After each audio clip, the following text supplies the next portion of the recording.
bersyukur kepada Tuhan pagi hari ini, di mana kesempatan Tuhan boleh berikan kembali kepada kita untuk sama-sama kita bisa ada di rumah Tuhan dalam rangka memperingati hari kenaikan Tuhan Yesus Kristus. Nah, saya percaya dia bukan baru naik hari ini, ya, tapi dia sudah naik ke surga berapa ribu tahun yang lampau. Hari ini kita tinggal merayakan. Esensinya perayaan Yesus Kristus artinya mengingatkan kepada kita gereja Tuhan bahwa sesungguhnya dia naik ke surga dalam rangka untuk menepati, ya, janjinya. Karena kita tahu bersama bahwa kenaikan Yesus ke surga dengan tujuan adalah untuk menyediakan tempat bagi setiap gereja Tuhan, orang-orang Kristen yang percaya kepadanya, menjelang pada waktu dia datang pada kali yang kedua, dia akan membawa kita kepada satu tempat yang dia sudah sediakan. Amin. Dan tentunya tempat ini adalah yang dinantikan oleh kita semua orang percaya, yaitu bicara tentang surga.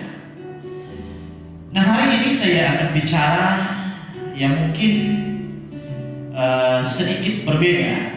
Kalau dimana kebanyakan gereja kalau bicara tentang kenaikan, tentu yang mereka bicarakan tentang hal-hal yang berhubungan dengan kenaikan itu. Artinya kenapa ada peristiwa kenaikan, hal-hal apa yang terjadi dalam hal kenaikan, bagaimana cara gereja merespon tentang kenaikan Yesus. Kalau hari ini saya bicara tentang hal yang berbeda, ya. Meskipun saya percaya apa yang saya akan bahas pagi hari ini itu tentu ada hubungan erat dengan peristiwa kenaikan. Makanya topik atau firman Tuhan, judul firman Tuhan pagi hari ini itu bicara tentang pahit menjadi manis, ya.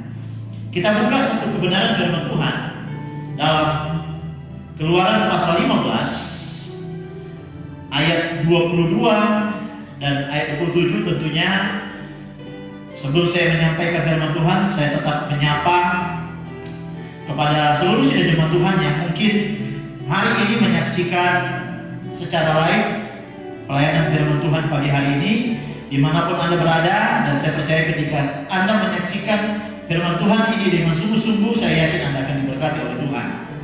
Keluaran pasal 15 ayat 22 sampai ayat 27 saya baca firman Tuhan.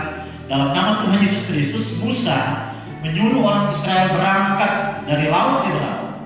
Lalu mereka pergi kepada gurun Syur. 3 hari lamanya mereka berjalan di padang gurun itu dengan tidak mendapat air. Sampailah mereka ke Mara, tetapi mereka tidak dapat menemukan air yang di Mara itu karena pahit rasanya. Itulah sebabnya dinamai orang tempat itu Mara. Lalu bersungut-sungutlah bangsa itu kepada Musa. Kata mereka, apakah yang akan kami minum? Musa berseru-seru kepada Tuhan, dan Tuhan menunjukkan kepadanya sepotong kayu. Musa melemparkan kayu itu ke dalam air, lalu air itu menjadi manis. Di sanalah diberitakan Tuhan ketetapan-ketetapan dan peraturan-peraturan kepada mereka, dan di sanalah Tuhan mencoba mereka. Ayat 26, firman-Nya, jika kamu sungguh-sungguh mendengarkan suara Tuhan Allahmu dan melakukan apa yang benar di matanya, dan memasang telingamu kepada perintah-perintahnya dan tetap mengikuti segala ketetapannya, maka aku tidak akan menimpakan kepadamu penyakit manapun yang telah kutimpakan kepada orang Mesir, sebab aku Tuhanlah yang menyembuhkan engkau. Amin. Sesudah itu sampailah mereka di Elim. Di sana ada 12 mata air dan 70 pohon kurma. Lalu berkemahlah mereka di sana. Nah, saudara, perjalanan bangsa Israel dari Mesir menuju Kanaan sering dikatakan atau selalu digambarkan sebagai perjalanan hidup orang percaya. Jadi manakala kita membaca dalam kebenaran firman Tuhan dalam seluruh pembacaan firman Tuhan mulai dari kitab Kejadian sampai Wahyu, manakala dikisahkan tentang orang Israel, maka perjalanan mereka itu sebetulnya gambaran perjalanan hidup kita, orang yang percaya kepada Tuhan. Bangsa Israel dalam cerita ini mereka harus melewati daerah atau tempat yang bernama Marah. Marah dalam terjemahan Alkitab atau dalam bahasa Ibrani memiliki arti yang adalah pahit. Ya. Jadi arti dari kata marah itu adalah pahit. Maka daerah kalau kata marah ini selalu kalau dalam kehidupan pergaulan kita hari-hari itu udah akrab sebetulnya, ya.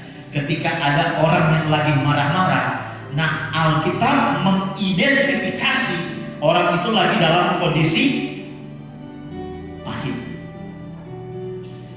Israel lagi berjalan melewati marah.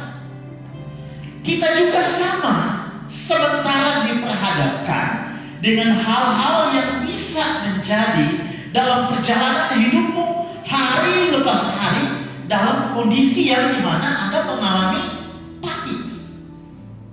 Menjadi pertanyaan, kenapa harus marah? Gitu. Ya, kenapa harus ada marah? Ayat 25 kalau Anda memperhatikan, di sana Anda akan menemukan jawaban. Kenapa harus marah? Karena di sanalah, perhatikan, di sanalah Tuhan akan mengajarkan kepada kita, kepada orang Israel, segala macam ketetapan dan peraturan-peraturan Tuhan. Jadi kalau kita bicara kenapa orang Israel harus melewati marah, kenapa harus ada marah? Karena di sanalah Tuhan ingin mengajarkan tentang ketetapan-ketetapannya. Tuhan ingin mengajarkan peraturan-peraturannya. Tuhan ingin mengajarkan apa yang Dia inginkan supaya gereja Tuhan berbuat. Tuhan ingin mengajar atau ingin membentuk saya dan saudara supaya melewati mana kita menjadi pribadi-pribadi yang kuat di dalam Tuhan. Akhir-akhir ini kita nggak perlu heran, ada begitu banyak hal-hal yang terkadang secara tidak langsung, kalau kita nggak memanage hal ini dengan baik, ini bisa menggoyahkan, bisa menghancurkan iman gereja Tuhan. Maka perlu ada marah. Supaya apa? Supaya di situ Anda lebih memahami apa sih yang Tuhan inginkan. Ada ketetapan di sana, ada peraturan di sana yang terselubung di balik dari marah itu.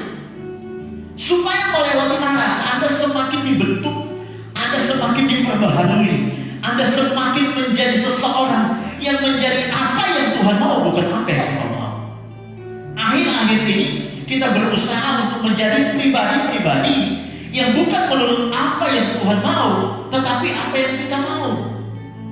Sehingga sadar atau tidak, tanpa Anda ketahui, ketika Anda terlalu memaksakan apa yang ingin Anda lakukan menurut apa yang Tuhan mau, nah ini terkadang akan bentrok. Banyak orang demi untuk mengejar sesuatu berdasarkan apa yang dia mau, dia bukan menjadi pribadi yang baik. Tapi ketika kita belajar untuk memahami, mencari tahu apa yang Tuhan mau untuk harus kita kerjakan, saya percaya ketika engkau melewati proses demi proses, masalah demi masalah, apa yang terjadi di dalam perjalanan hidup Anda, engkau akan menjadi pribadi yang kuat di dalam Tuhan. Amin. Jadi sekali lagi, kenapa harus marah? Karena di sana ada ketetapan Tuhan, di sana ada peraturan. Jawaban ini juga dipertegas oleh Daud ketika dia bicara, dia berkata di dalam Mazmur pasal 119 ayat 71, dia bilang begini, bahwa aku tertindas itu baik bagiku. Perhatikan, Daud bilang bahwa aku tertindas itu baik bagiku, supaya aku belajar ketetapan. Jadi dimarah ada ketetapan Tuhan, dimarah ada peraturan Tuhan yang Dia ingin singkapkan kepada kita, supaya kita semakin mengerti apa yang menjadi keinginan Tuhan. Menarik bagi saya kalau kita belajar di sini, ya, di sana ketika kita bicara tentang peristiwa marah, tadi saya katakan bahwa ini suatu hal yang menarik bagi saya, bahwa peristiwa marah dan Elim, kalau Anda lihat dalam judulnya itu marah dan marah dan Elim.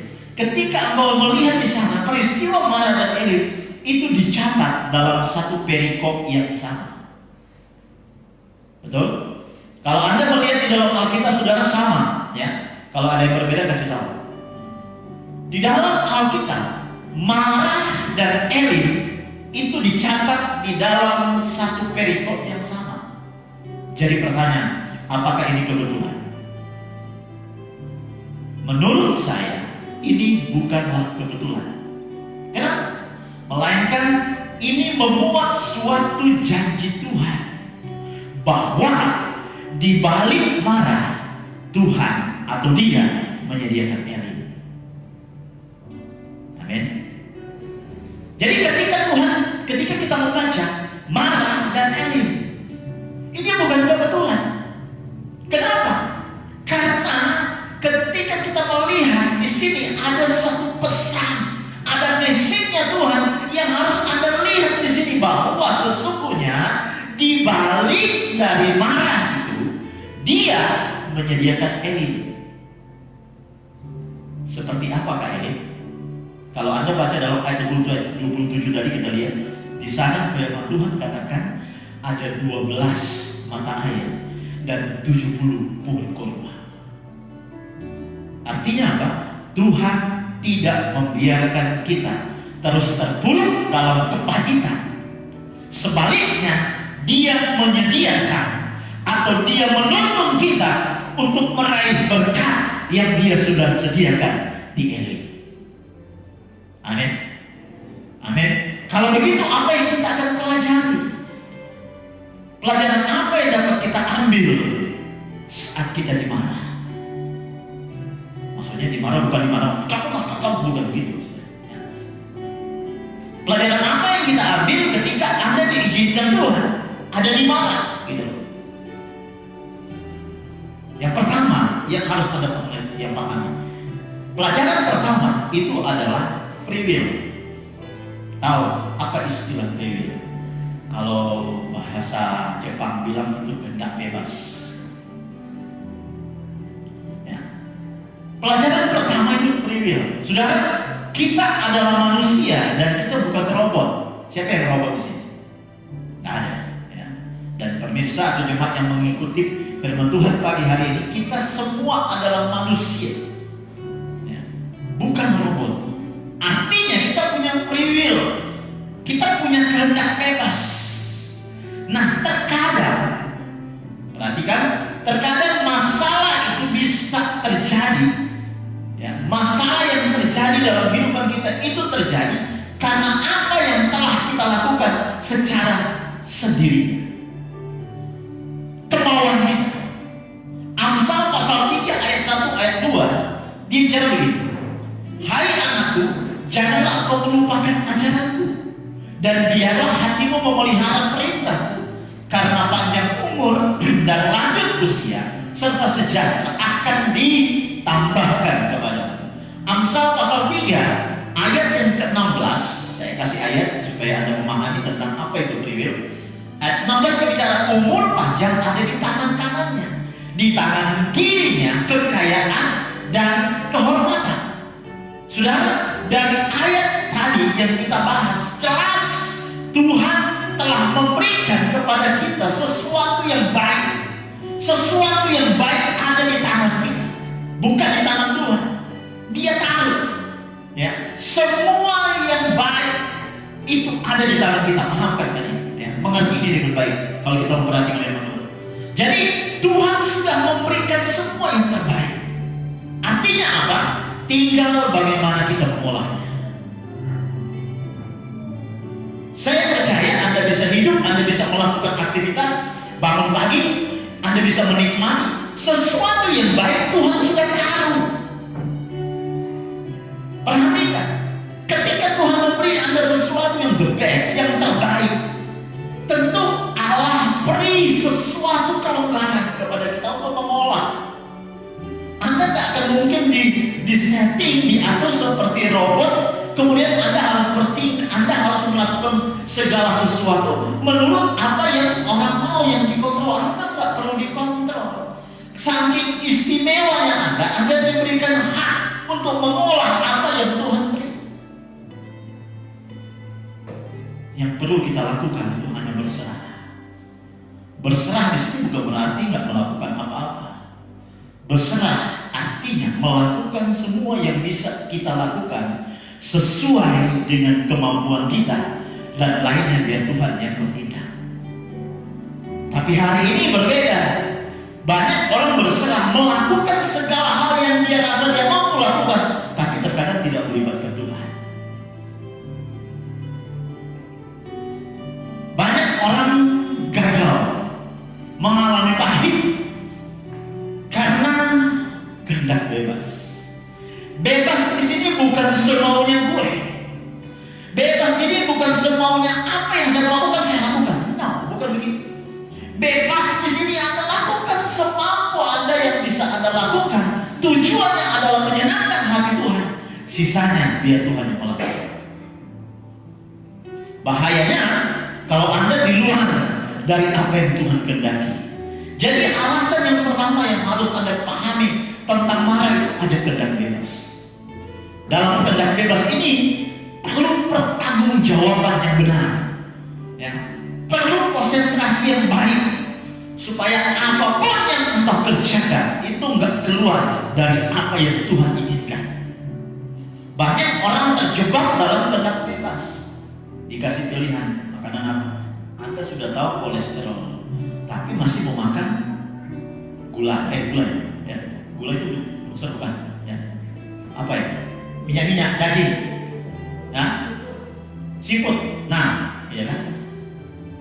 Jangan salah sebut seafood, ya.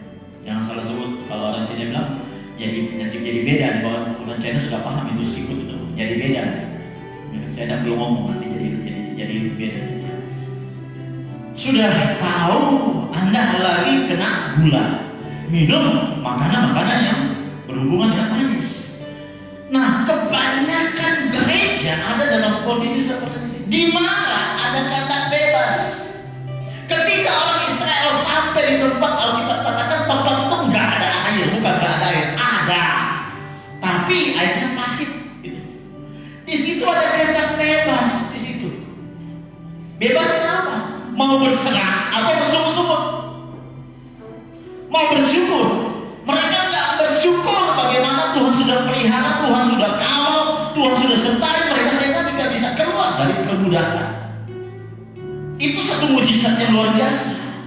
Tapi banyak gereja nggak bisa bersyukur untuk hal-hal yang Tuhan sudah kerjakan dalam kehidupan mereka di 2000 tahun yang lalu. Saudara, hari ini kau bisa ada. Kau bisa menikmati, bisa bersyukur berkumpul di tempat ini. Menikmati mendengar firman Tuhan. Anda bisa beraktivitas nanti. Itu mujizat Tuhan. Masa gara-gara sepele Anda lupa tentang kebaikan Tuhan yang Tuhan sudah kerjakan di masa lampau? Ada kehendak bebas. Yang kedua, ada apa di mana? Saya katakan ada ketetapan Tuhan. Bicara tentang mana? Selain ada kehendak bebas, di situ ada keserahan. Ada keserahan. Saya yakin ketika bangsa Israel sampai di tempat itu saking sudah haus. Oh, saya yakin mereka tuh berlomba-lomba. Masih jauh sudah lihat air, mereka udah lari sedemikian rupa. Mungkin ada yang ya kan? Saudara lihat, ya, saya kadang kalau buka Facebook, ya, grup-grup sebelah menampilkan bagaimana orang-orang yang lagi menerima bantuan apa BLT. Ya, sejenis itulah pokoknya bantuan dari pemerintah. itu minta ampun, sudah diantri. Pokoknya sudah tidak ada social distancing di sana. Sudah tidak ada physical distancing di sana. Semua sudah gitu. Demi untuk bantuan. Demi untuk mencari siapa yang diutamakan. Kalau boleh saya yang duluan gitu. Padahal sudah ada aturannya. Sudah ada batasan-batasan itu. Tapi itu nggak berlaku lagi. Maka nggak heran di bangsa kita yang namanya mengalami penyakit virus ini itu makin lama makin meningkat. Sekarang udah 19.000. Jadi prediksi saya mau sampai 20.000 itu ternyata tidak meleset. Bahkan kalau perlu bisa sampai 30.000. Kalau tidak lihat saja. Apalagi dengan sekarang ini mal-mal sementara dibuka. Ya, ada isu dibilang pemerintah akan membiarkan terserah kepada saudara. Ya kan? Bahkan para medis sudah mulai terus. Kami sudah berusaha, tapi Anda yang menentukan. Ya. Bahkan ada yang memprediksi selepas Lebaran ini akan terjadi ledakan COVID-19 yang luar biasa. Ya. Bahkan ada yang memprediksi akan menjadi seperti Italia, Ekuador dan negara-negara lain. Karena kenapa? Karena manusia sudah mulai tidak teratur. Alasannya simpel, memang ketika mereka buat alasan itu memang terkadang bisa masuk di akal. Gitu. Kalau tidak begini kami nggak makan, gitu. Ya. Banyak aja yang dibuat. Ya. Jadi kita bisa melihat di balik marah ada keserakahan di sana. Kalau Anda nggak waspada, maka apa yang terjadi di dalam kehidupan, masa yang terjadi di dalam kehidupan, kepahitan yang membuat Anda terkungkung, kau nggak bisa free, nggak bisa bebas melakukan aktivitas, itu disebabkan karena keserakahan. Sama dengan orang Israel, mereka bisa mengalami masalah. Bahkan Alkitab katakan di sini memang Musa nggak ada kuburan di sini. Emang di Mesir nggak ada kuburan. Sampai lu mau bawa ke sini, mau kubur kami, mau bunuh kami. Karena ada terjadi perselisihan di sana. Padahal itu disebabkan karena keserakahan. Hati-hati sudah. Marah itu ada peraturan Tuhan, ada ketetapan Tuhan, ada pesan kuat, ada pesan firman yang Tuhan mau taruh dalam hidupmu supaya Anda lebih memahami. Tapi kalau penyebab marah itu dikarenakan karena keserakahan, Anda tidak akan menemukan solusi. Yang ketiga, di marah. Kenapa ada marah? Karena melewati marah, kita akan dibimbing menuju kepada pertobatan. Amin. Marah ada keadaan bebas di sana. Marah ada keserakahan. Tapi ingat, pesan yang paling penting di marah itu adalah membawa kita kepada pertobatan. 2 Korintus pasal 7 ayat 9 dan 10 dia bilang begini. Namun sekarang aku bersuka cita bukan karena kamu terlalu berduka cita, melainkan karena duka citamu membuat kamu bertobat. Sebab duka citamu itu adalah menurut kehendak Allah. Ketika engkau diizinkan ada dalam persoalan, ada dalam masalah, ada di mana, itu sementara ada dalam kehendaknya Tuhan. Amin. Ada sementara ada di dalam tangan Tuhan. Jadi masalah bukan berarti Anda Tuhan lepas, enggak. Anda lagi ada di dalam tangan Tuhan, tetapi Allah sementara memproses hidupmu supaya Anda bertobat. Marah membuat kita supaya bertobat. Sebab duka citamu itu adalah menurut kehendak Allah, sehingga kamu sedikit pun tidak dirugikan oleh karena kami. Sebab duka cita menurut kehendak Allah menghasilkan pertobatan yang membawa keselamatan dan yang tidak akan disesalkan. Firman Tuhan katakan, duka cita menurut kehendak Allah. Ketika orang Israel di mana? Itu siapa yang bawa mereka? Tuhan. Kehendak Tuhan atau tidak? Kehendak Tuhan. Tapi ada marah karena serakah. Ada marah karena kemauan sendiri, free will, Anda yang memilih. ada dua jalan, kecil menuju keselamatan kekal, yang lebar menuju neraka. Mau pilih yang mana? Lebar. Ya, lebar aman, enteng. Kalau kecil kan terlalu banyak gini itu. Lebar. Pilihan.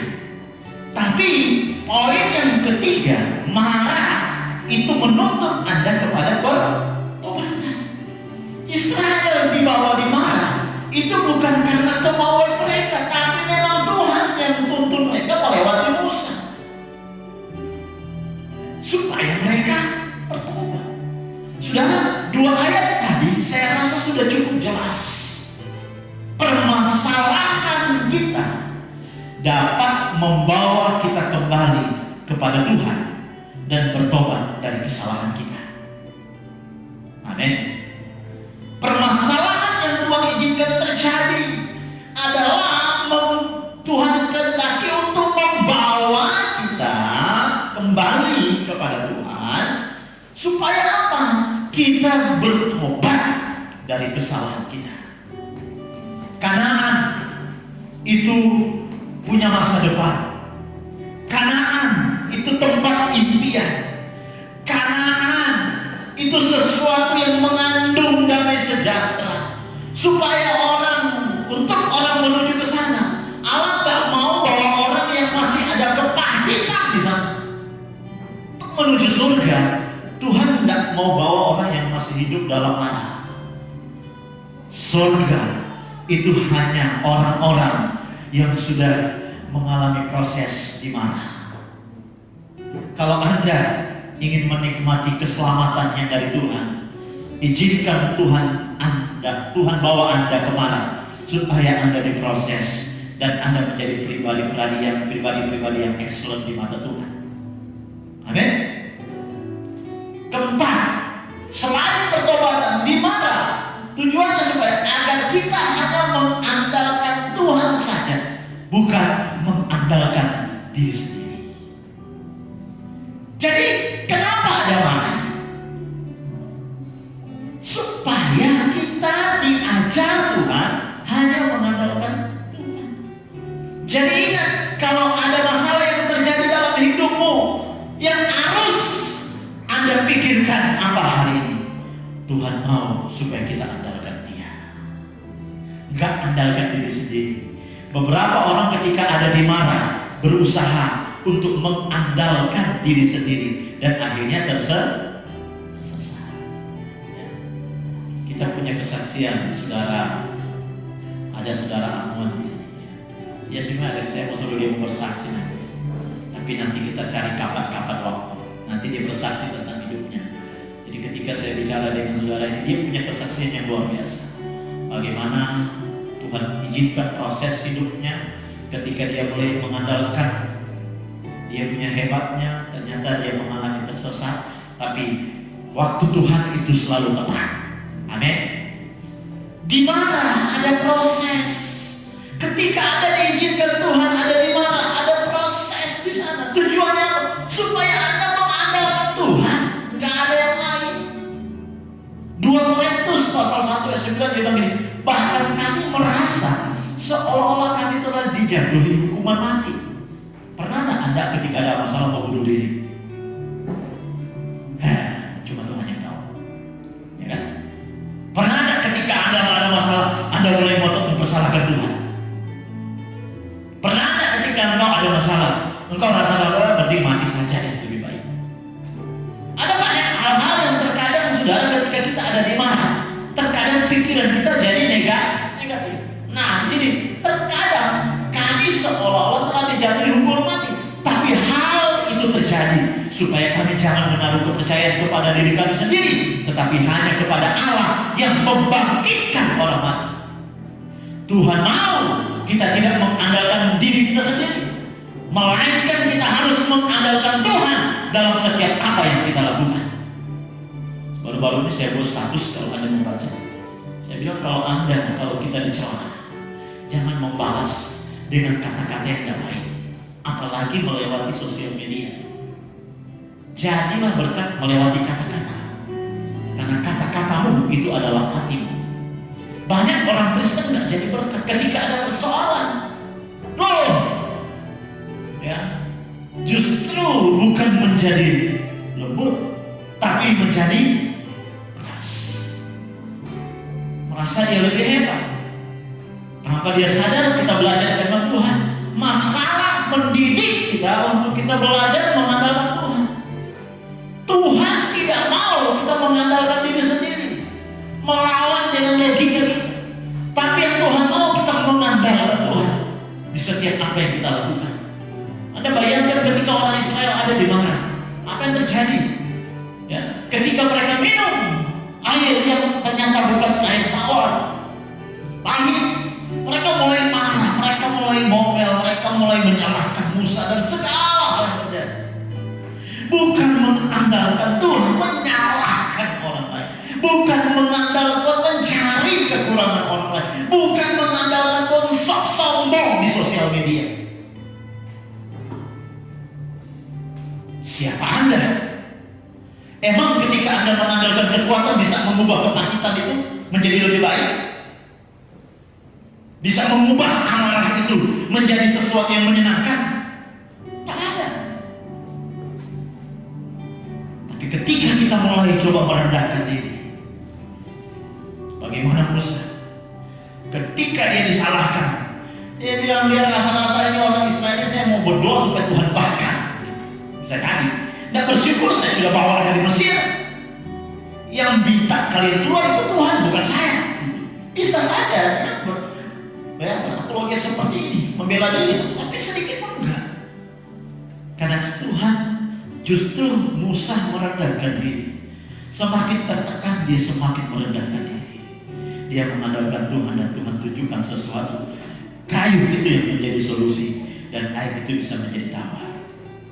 Selama engkau tetap mengandalkan kekuatan di mana, maka yang terjadi itu adalah kesesatan. Anda akan semakin dibawa kepada hal lain. Yang kelima, saya bahas cepat. Di mana selain ada sifat yang mengarahkan kita, menggiring kita supaya kita mengandalkan Tuhan, di mana itu menjadikan kita seharusnya sebagai kesaksian hidup. Di mana menjadikan kita sebagai pribadi yang bisa memberikan kesaksian hidup.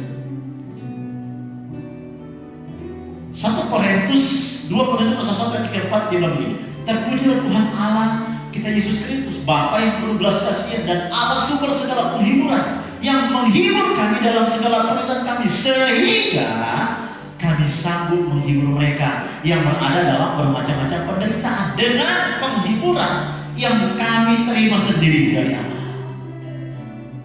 Tuhan mau kita menjadi kesaksian hidup untuk memberitakan karyanya yang ajaib dalam kehidupan kita.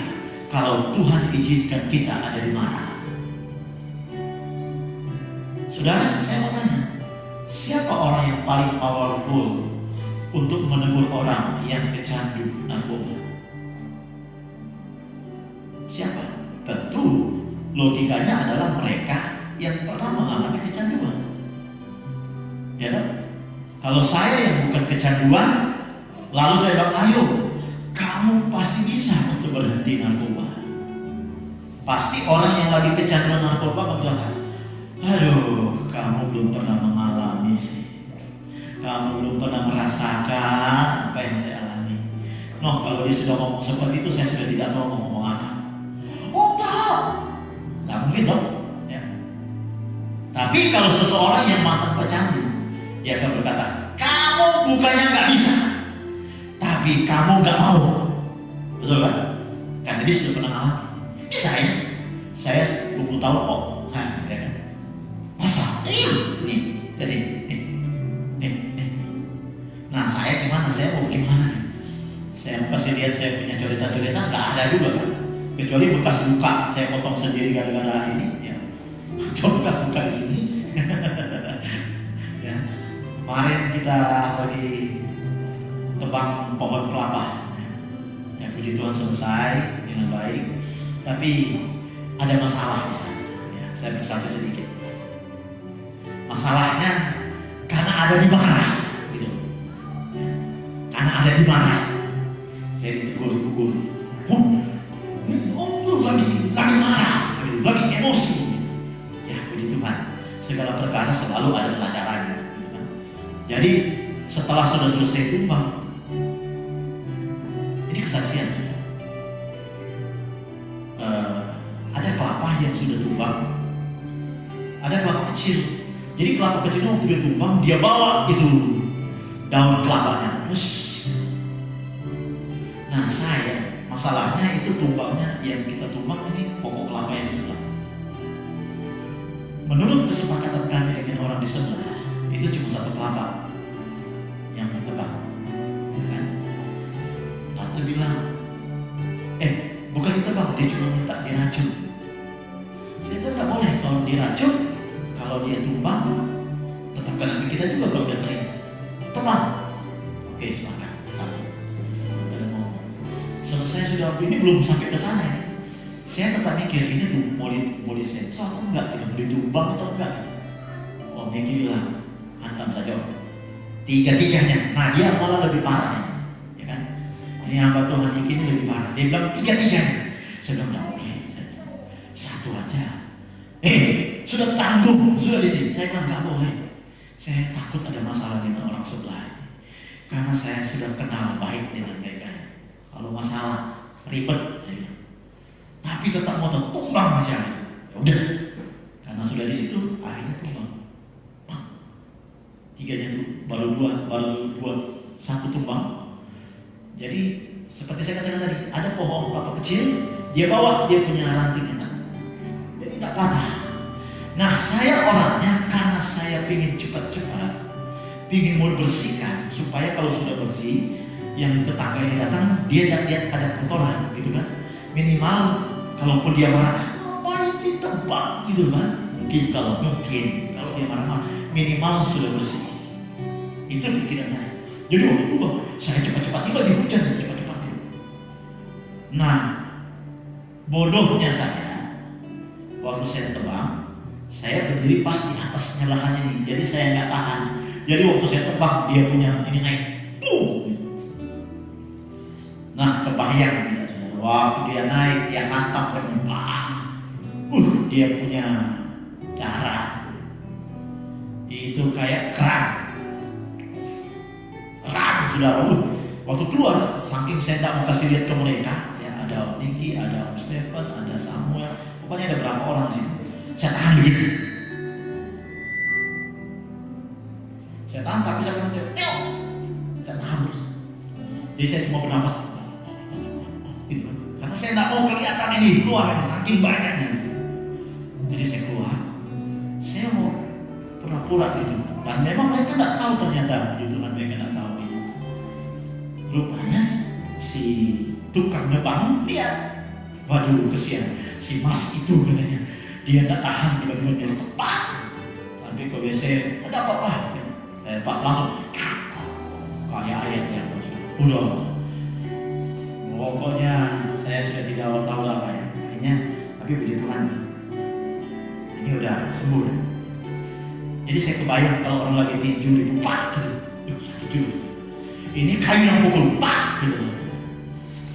Saya selalu berpikiran positif. Tapi penjualan itu terlalu emosional. Jadi emosi itu maka bukan marah gitu. Ya intinya seperti itu. Tapi puji Tuhan, ya, karena saya bersyukur sama Tuhan. Ya, sedikit pun saya bersyukur, terima kasih Tuhan. Besok pagi saya pikir saya sudah sehat. Saya pergi lagi sembunyi-sembunyi motor-motor. Karena saya punya niat saya harus bersihkan diri. Jadi saya lihat dulu kalau ada maknya datang, saya sembunyi. Karena saya lihat dia tidak keluar, saya turun baper.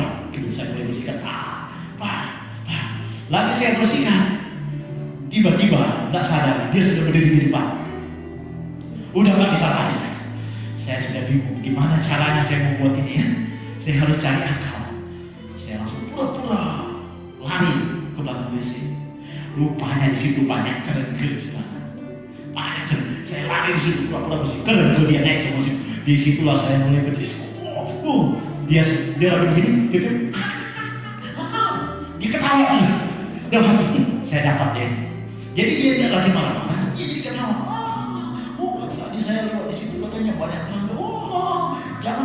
sendiri, cari Teola katanya. Udah clear sudah bersama. Ya. Tapi saya harus menderita di kecelakaan dulu. Jadi ternyata harus ada korban untuk sesuatu yang baik gitu. Ya, sama gitu.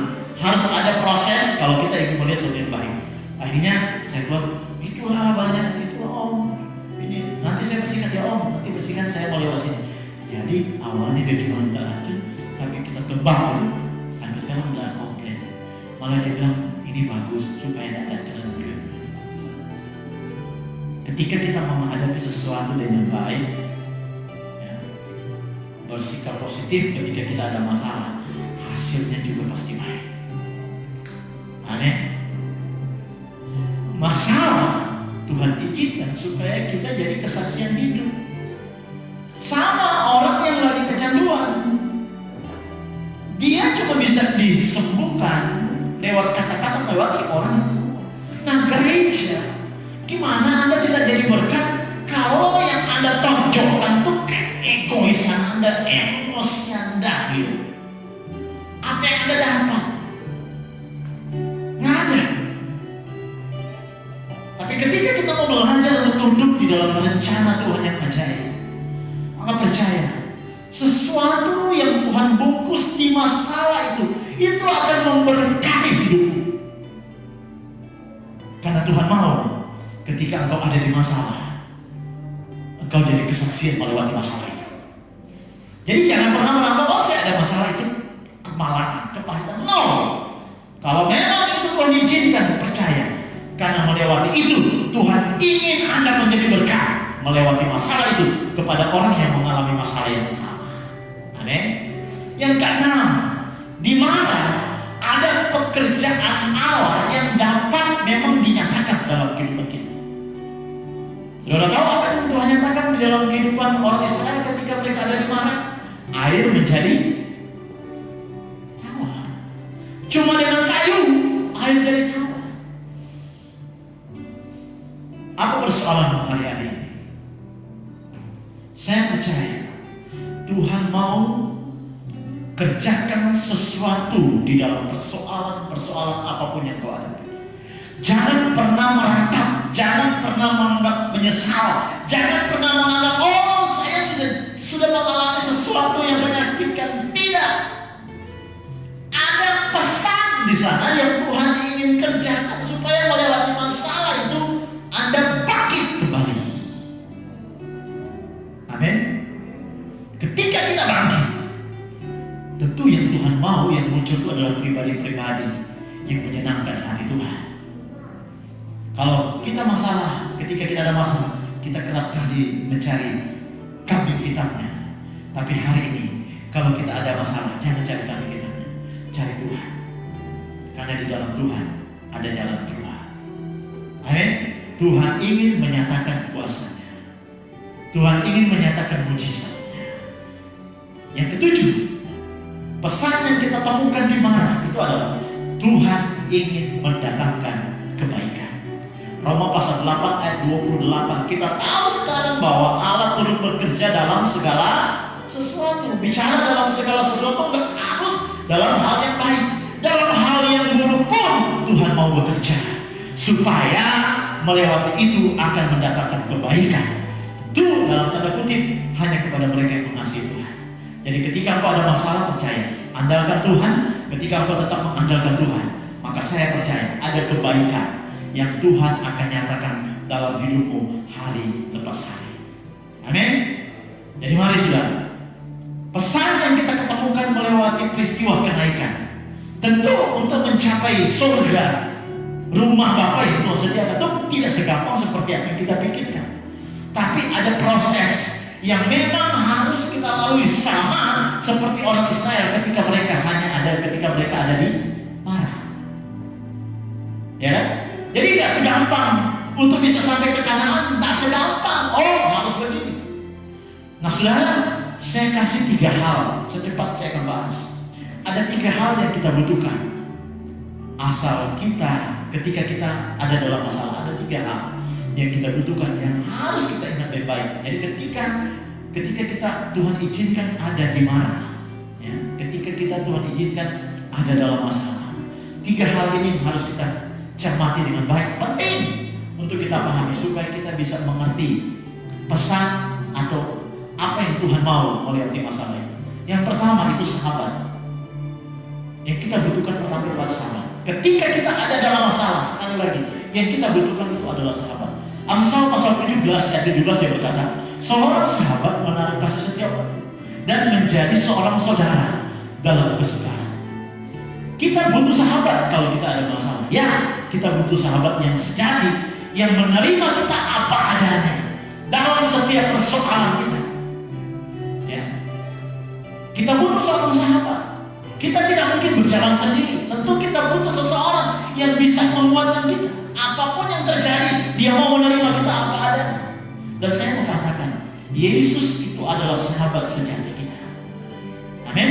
Kalau kita ada dalam persoalan, Tuhan izinkan itu terjadi, mari carilah sahabat yang sejati itu, Yesus. Karena dia selalu menerima kita apa adanya. Dia nggak melihat siapa saudara. Dia nggak pernah melihat kekurangan saudara.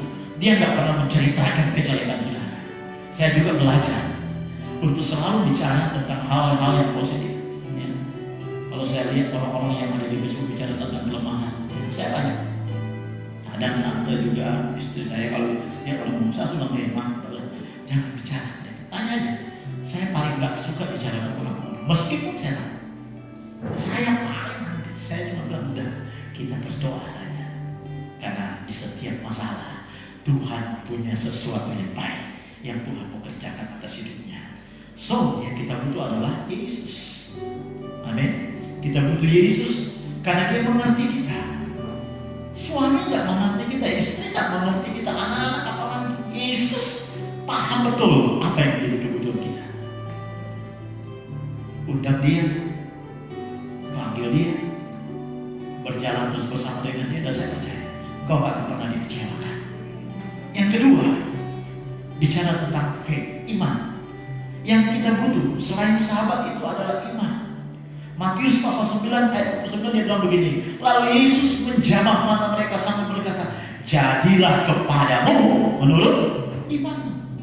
Apapun masalah, kita harus punya iman.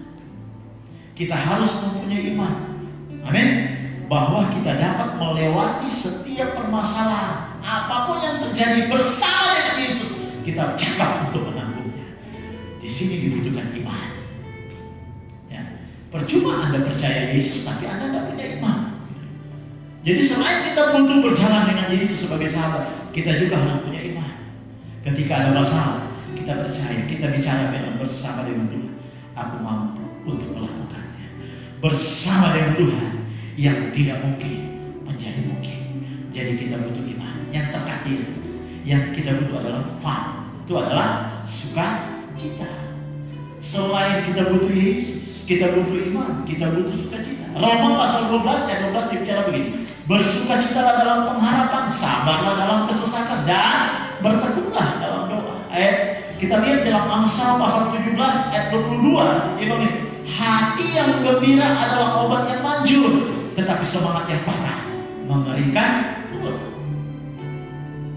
Artinya apa? Jangan pernah kita menghadapi masalah kita dalam keadaan tertekan. Kalau Anda lagi tertekan, jangan coba-coba menghadapi mencari keluar dalam masalah. Tapi hadapilah masalah kita dengan sukacita. Karena Yesus akan senantiasa menyertai kita apapun yang terjadi. Amin. Jadi 3 hal. Yesus, iman, dan sukacita.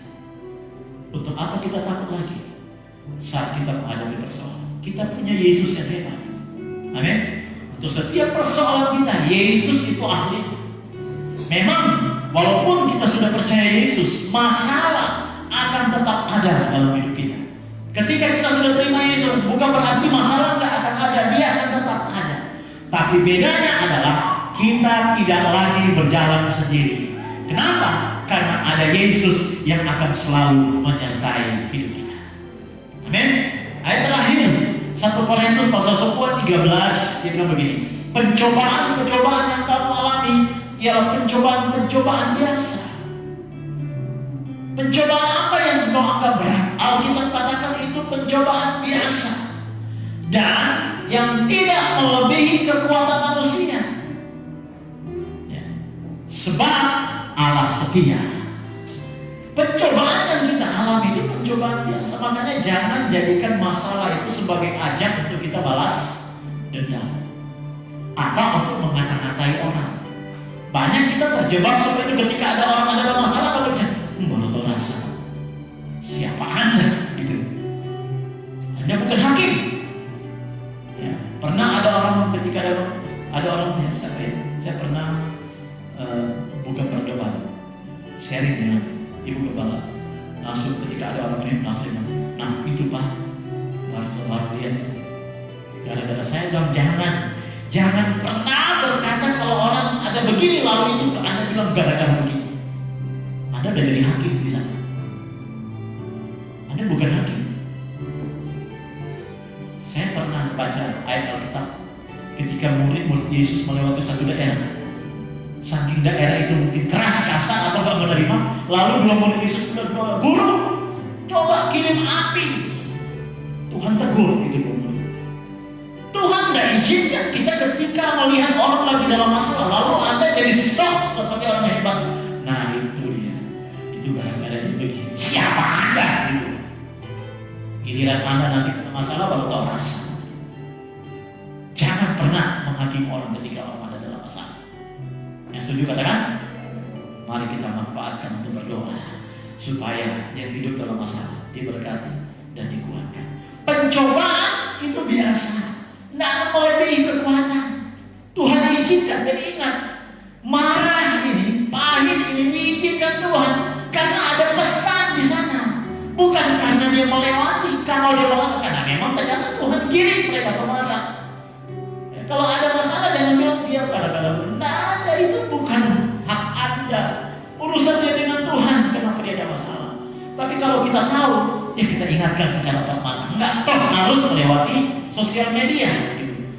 Lalu main hakim di sosial media. Siapa Anda? Gitu. Saya paling nggak suka kalau orang-orang lagi menjudge orang di sosial media. Siapa Anda? Gitu. Ya kan? Bukan hak Anda. Jadikan sosial media untuk menjadi berkat melewati tulisan. Itu aja kok repot. Nah masalah, sebab Allah setia dan karena itu Ia tidak akan membiarkan kamu dicobai melampaui kekuatanmu. Pada waktu kamu dicobai, Ia akan memberikan kepadamu apa? Jalan keluar. Jadi ketika engkau ada di mana, saya mau bilang sekali lagi, Anda nggak sendiri. Ada Tuhan di sana dan Dia bersedia untuk memberikan kamu solusi sehingga kita dapat keluar dari masalah itu. Sekali lagi saya mengatakan, bersama Yesus pahit diubahkan menjadi manis. Amin. Jadi mari melewati momen perayaan kenaikan Yesus Kristus. Buat seluruh jemaat Tuhan GPD Hosana di Padang 3, baik yang menyaksikan live streaming hari ini, andalkan Tuhan apapun yang terjadi.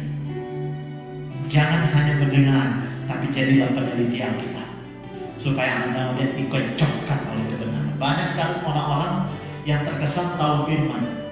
Saya pernah menegur seseorang di Facebook karena dia bicara sesuatu hal, tapi dia masih bersifat ini. Saya bilang, jadilah berkat melewati kata-kata dan tulisan. Orang terima atau enggak, itu urusan mereka. Momen kenaikan adalah kesempatan bagi kita untuk merefresh kembali pikiran kita bahwa ada sesuatu yang luar biasa yang Tuhan sediakan di sana. Tinggal bagaimana cara kita untuk meraihnya, seperti yang kita sudah pelajari hari ini. Jadi hari ini semangat terus. Apapun yang terjadi, jangan pandang bicara orang, pandang saja Tuhan. Karena engkau lebih berharga, lebih mulia, dan engkau sangat dikasihi Tuhan. Kalau hari ini Anda bisa ada melewati banyak persoalan yang kita sudah alami, berarti Anda masih dikasihi oleh Tuhan. Hari ini kita masih hidup, berarti Tuhan masih mau inginkan kita supaya selama kita ada di bumi ini, kita bisa jadi berkat melewati apapun yang kita kerjakan. Puji Tuhan, Tuhan memberkati jemaat Tuhan, jadi berkat terus, dan saya percaya menjelang Tuhan datang pada kali kedua, kita sama-sama akan diangkat oleh Tuhan. Puji Tuhan, salam sehat, salam di rumah saja. Mari kita bangkit balik dan kita berdoa. Bapa di surga, berkati kami semua yang sudah mendengar firman-Mu. Pakai terus kami dengan hikmat Tuhan, melebihi dari apa yang Kau pikirkan, sehingga segala rancangan yang terbaik itu yang Tuhan sediakan. Dalam segala perkara kami percaya Engkau turut bekerja untuk mendatangkan kebaikan bagi kami orang-orang yang selalu mengandalkan Tuhan. Berdoa khusus buat seluruh sidang jemaat Tuhan, berkati mereka yang mendengar firman-Mu, yang menyaksikan secara langsung, berkati mereka. Biarlah firman Tuhan menjadi rema tertanam bagi hormat kemuliaan bagi nama Tuhan. Terima kasih Tuhan. Ini doa kami sudah berdoa mengucap syukur dalam nama Tuhan Yesus Kristus. Haleluya. Amin. Tuhan memberkati.